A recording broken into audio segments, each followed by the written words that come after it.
The questioner says, one way to live life is to stay alert in each and every moment. And the other way is of Bhakti Yoga, talked of in texts like the Bhagavatam.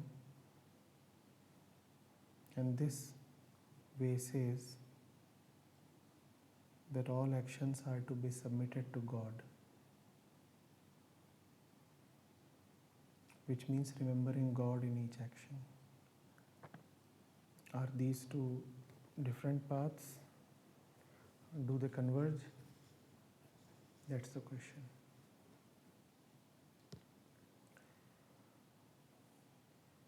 First path that you have mentioned of is about staying alert. The second path says, submit all actions to God. What does that mean? It's quite straightforward. When we usually act, our actions are for our own sake.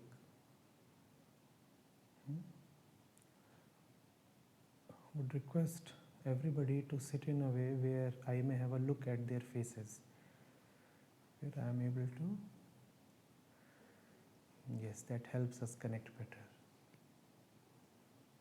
Maybe you could come at this side. You are being blocked by the screen.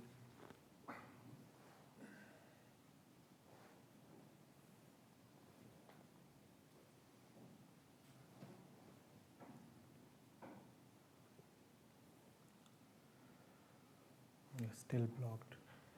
You may come a little in front. No issues. Okay. मुझे actually back में थोड़ा सा pen था तो उसको तो support purpose. No, not there, surely. Fine, stay there.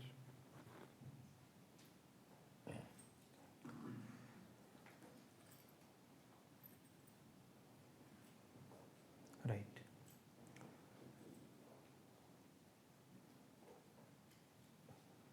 So we are talking about the Bhakti Yoga. And Bhakti Yoga says, submit all actions to God. We are trying to see what that means. In general, whenever we act, our actions are for our own sake. Our actions are therefore submitted to ourselves. We have a small personal domain, and that is what we take our universe to be. That domain is our universe. If you look at what your mind has been thinking of, it is not really much. A few friends, a few family members, your job, your future, your little set of memories, your narrow domain of hopes and expectations and dreams from the future, and nothing beyond that. There is so much happening in the universe. It never flashes in our mind. We have no space for it. It doesn't occur to us. It does not exist for us. So our personal universes are as small as our personal selves.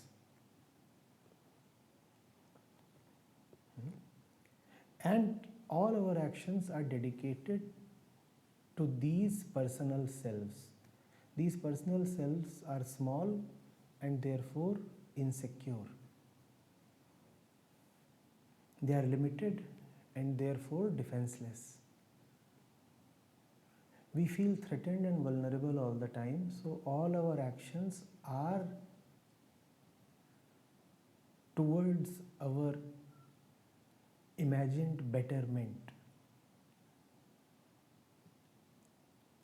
I am vulnerable, I am threatened, I need to do something for my upkeep, for my security. If you are not all right, obviously you will act only to help yourself, to protect yourself, to improve yourself. And that's what the life of the ordinary, so-called normal human being is. Dedicated to his own service. What do you work for? I work for myself. It may appear that I work for my family, but the fact is I work for these people because they are related to me, hence I am working for myself. It may appear that I work for an organization, but I work for that organization because it pays me. The day it stops paying me, I won't work for it. Hence, I really work only for myself. Our actions are always dedicated to ourselves. It is rare, almost impossible, to find even one action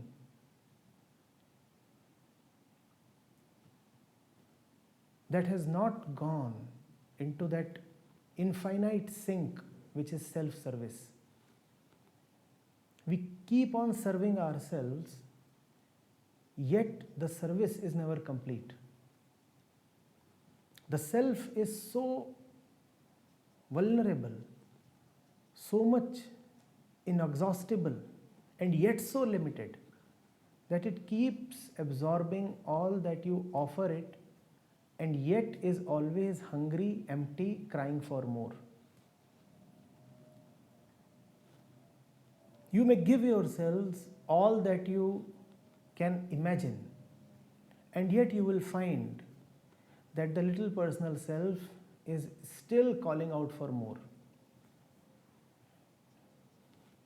Give yourself the best of your dreams and fulfill them.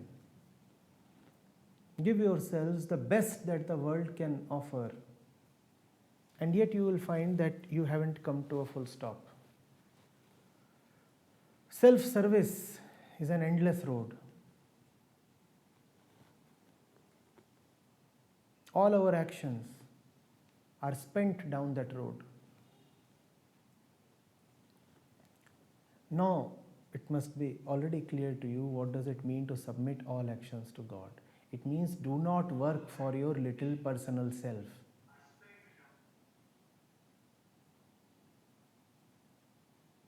It means do not work for your little personal self.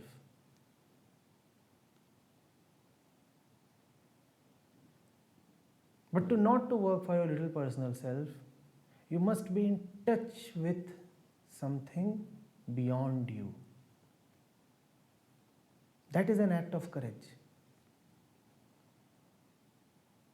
The little self is so terrified and at the same time so sure of itself that the moment it comes across something, somebody bigger than itself, beyond itself, in another dimension, it closes its eyes. It acts as if it has seen nothing. Because if you have seen beyond yourself, you will know that it is not wise to keep acting for your own sake. It is not wise to invest all your efforts, all your life, all your time in the few directions that you are accustomed to.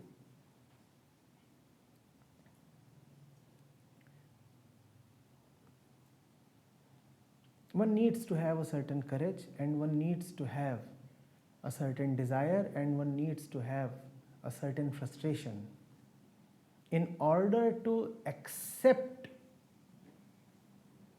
the great, the immense, as existent.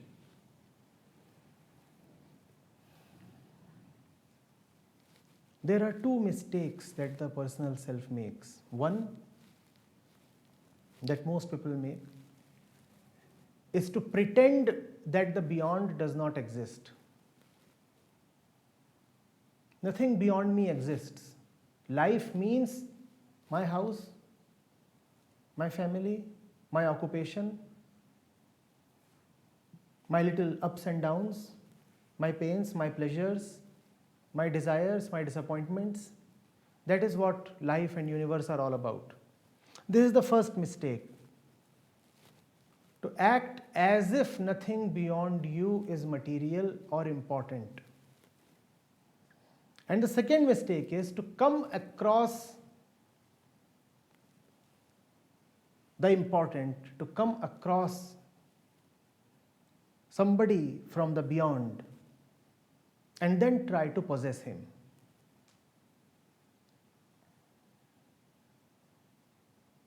This is a more severe mistake, and this is a more tragic mistake. This is a more tragic mistake because it is a case of so near yet so far. You come across a Jesus, a Krishna, Buddha, and instead of submitting to him, you try to bring him home. This is the more severe mistake of the two. You try to own him, you try to bring him down to your own dimension. You try to co-opt him. You try to make him a part of your existing system, of your existing network, of your existing universe.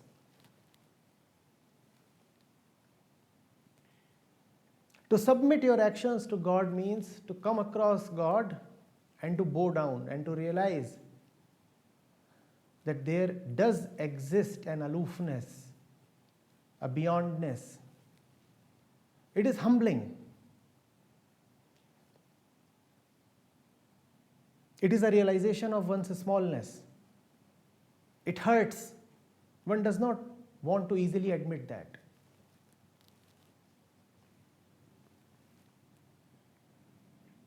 But if you can admit that, then you will know what is right action. If you have really seen something that is not beset with the problems, the frailties that characterize our life, then why not dedicate ourselves to that? That will be the right action. To find something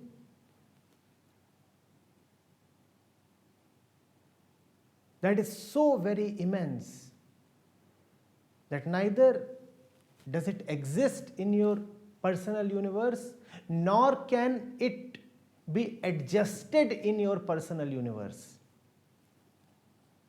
Neither does it exist in your home, nor is it adjustable in your home. And by home, I mean the place that you feel comfortable in. Not only the physical place, but the mental place. Not only this immense that you have come across is beyond your current place, it is also so large that it cannot be contained in your current place. So any efforts to bring that home are futile. Hence, the only way out for you, if you want the company of the immeasurable, is that you go to him. That is what is meant by dedicating your actions to God. I am not working for myself anymore. The fruit of my actions will not benefit me. My actions are really for something beyond me. My personal world is not going to benefit from my actions. Because if your personal world is going to benefit from your actions, you are only strengthening the false. You are only strengthening the person. You are only strengthening your own disease. You are only fattening your enemy.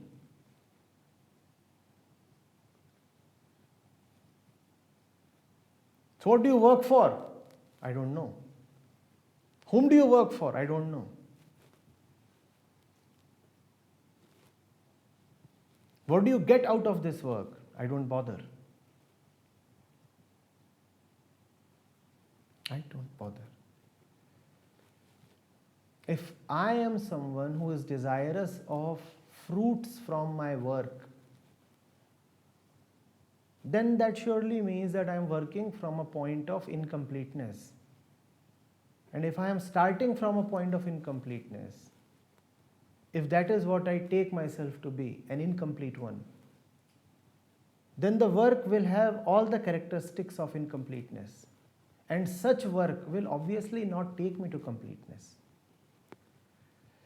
If I act as the sick one, my actions too will have the imprint of sickness. And sick action will not take me to health.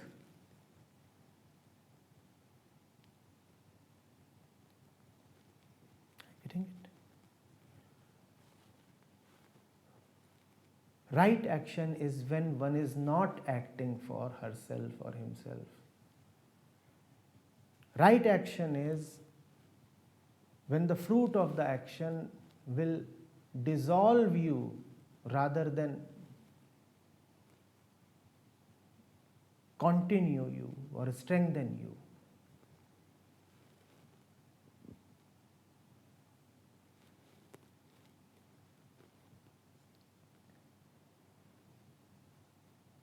Is it similar to the path of knowledge, to the path of alertness? Of course. As the questioner has mentioned, the path of knowledge entails staying alert, being watchful of oneself. Only when you are watchful of yourself do you come to know that you are acting only for your own petty interests. You may claim that you are acting in love. You may claim that you are acting in charity. But there is always self-interest behind all love, all charity.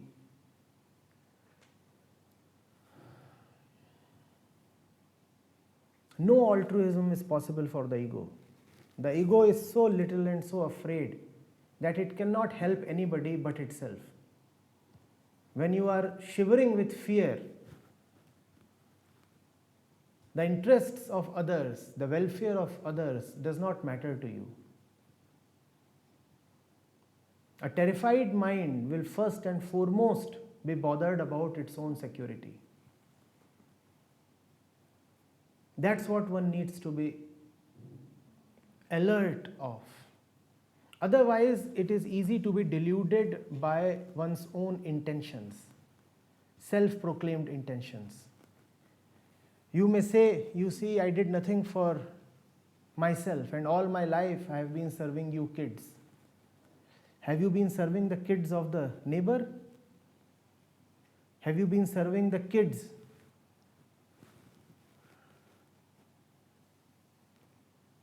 from the slum society nearby? But look at the bold assertion. I have dedicated my life to my family. You don't even see the incongruity contained in the very statement. My family. You did it because there was ownership.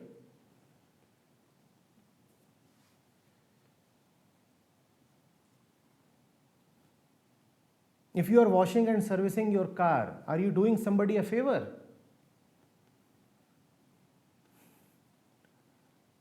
If you are charging your mobile phone, is it social service?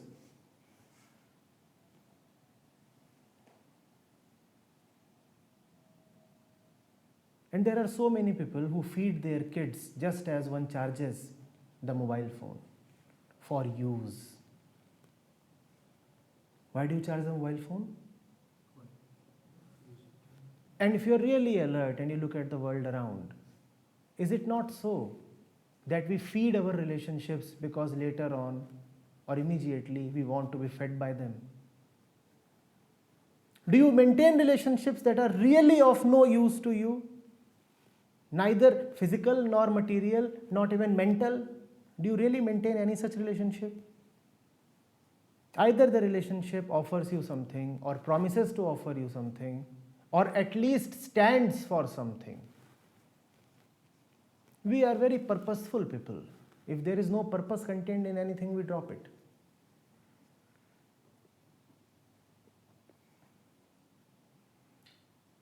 And we delude ourselves. In order to maintain a morally correct self-image, what do we proclaim? Oh, we are serving. This is love.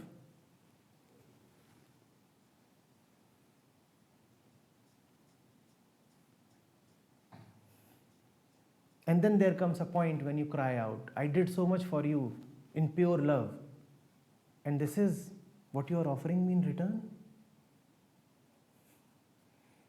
Had it been pure love, would it have come to this statement? Does pure love care for returns?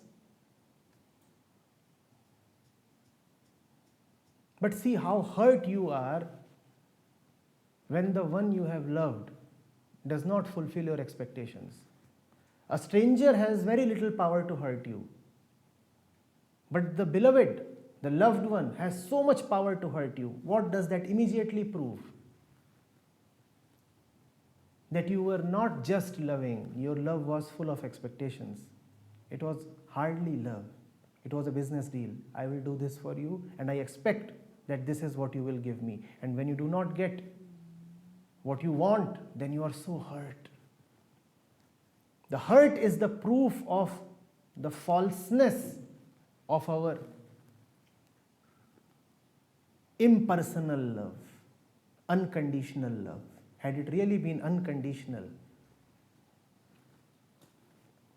had it really been true and genuine, from where would the hurt have arisen?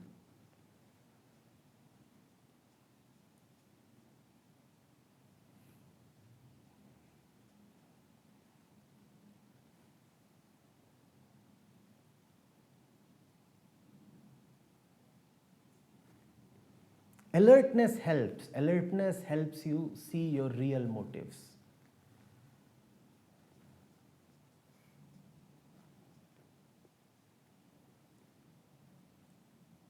Lying to others and continuously lying to others, there comes a point when we start believing in our own propaganda.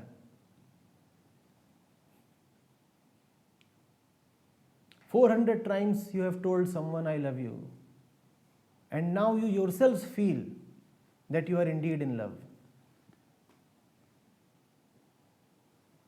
You have heard that story, right? There has been a funny Sufi fellow called Mullah Nasruddin. His entire life is a joke book. You must read one of the books dedicated to him. This was his way to tell, to teach via self-mockery. He would turn himself into a joke and thus teach people. So he would be dressed in a very bizarre way, and kids and animals are attracted to things bizarre. So one day he was walking in his usual way, and kids got attracted to the funny sight. And they all came to him and started bothering him. Somebody started tugging at his shirt. Somebody started pulling his sleeves. The ways of kids, as kids are. So, when they had pestered him enough, he devised a trick. He said, "Hey, listen, all of you, little ones. Somebody there in the market is distributing really good sweets. All of you must rush." The kids didn't believe. They said, no, it doesn't happen. He said, "No, it is happening, you believe me." And with all kinds of tricks and arguments, he somehow convinced them and the kids went away towards the market. So the mullah kept watching them for a while as they disappeared, and then started running after them. Somebody was watching the entire show. He stopped the mullah and said, half an hour you invested in somehow getting rid of them, and now you are running after them in the same direction. What are you doing? He said, who knows? Maybe actually somebody is distributing sweets. Who knows? After all, if so many of them could believe in this, it might just be true. That's the story of our life.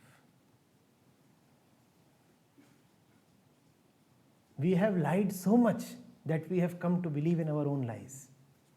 Alertness, therefore, helps. When you look at your life, then the bare fact of your mind is revealed. Words can deceive, intentions can deceive, actions don't deceive. When you look at your actions, then you come to see your real stuff. When you can see who you are,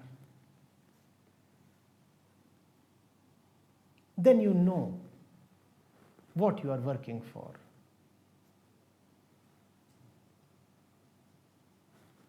The one you are working for is not worth working for. Having seen his real face, oh, it resembles so much another face that we know of, our own.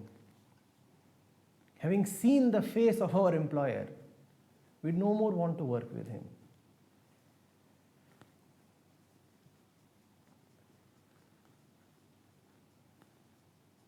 One then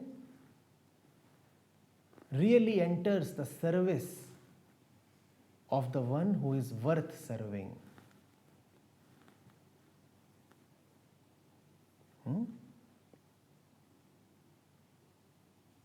And that is called dedicating your actions to the Lord. That is bhakti, that is karma yoga.